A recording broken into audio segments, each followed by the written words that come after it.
day behaviors is based on conditioning. It is not based on our intelligence. It is not based on our education. It is not based on our knowledge. It is based on conditioning. And there's a whole large piece of research done on conditioning. It was done by a doctor named Dr. Philip Goldberg, who was a researcher on human biology.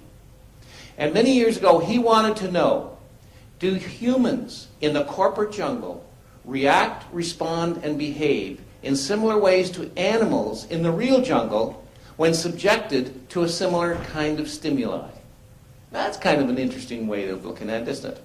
And he wrote a book with over 100 stories in it. And every story is absolutely fascinating. And you know, folks, if I could just spend the rest of the day here telling you each of those stories, you'd be fascinated all day.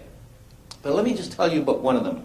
One of them was called the Pike Syndrome. And this, I'm talking about this one because it happens to coincide with the younger workers that are coming in and how we are treating them. And this one is called the Pike Syndrome. Some of you might have even heard about this research. What Goldberg and his team did is they put a bunch of pike. Oh, now, you never heard of that disease called the Pike Syndrome, have you? See, our young people are coming into our organizations, and here's the difference. Our young people are coming into our organizations with a great spirit, a great enthusiasm, a desire to succeed, a desire to help the organization achieve its results. But they come in with a different way of thinking. And they come in with a whole different way they want to work on a day-to-day basis, but they get stopped. And that's because they get afflicted with a disease. That disease is called the Pike Syndrome.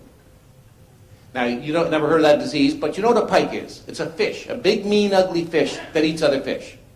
And what Goldberg and his team did is he put a bunch of these pike into a great big aquarium. And then they would feed them. They'd put little fish like minnows and goldfish. And you know what happened? It was just like Pac-Man. They would just kind of eat them, chew them all up. Then what they did is they put all the little fish into a big clear glass jar.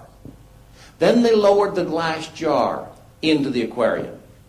Now when the pike would see a little fish and go to eat it, he'd bonk his nose on the glass.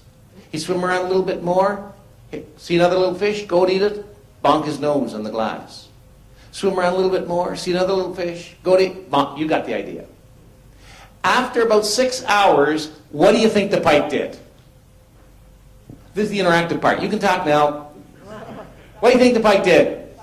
Gave up. But that's not the interesting part.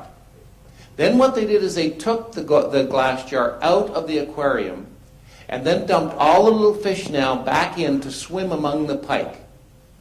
Now what do you think happened? Nothing. In fact, they let the experiment go until all the pike died with their food swimming around in front of their face.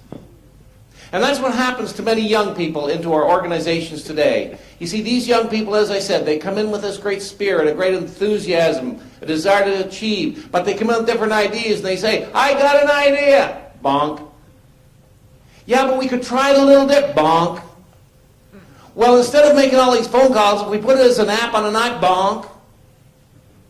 And then after a while, after about 6, 7 months, you hear it. They'll be walking around the hallways in the cafeteria and they'll be saying, well, I come in at 9, I go home at 5, I do my job.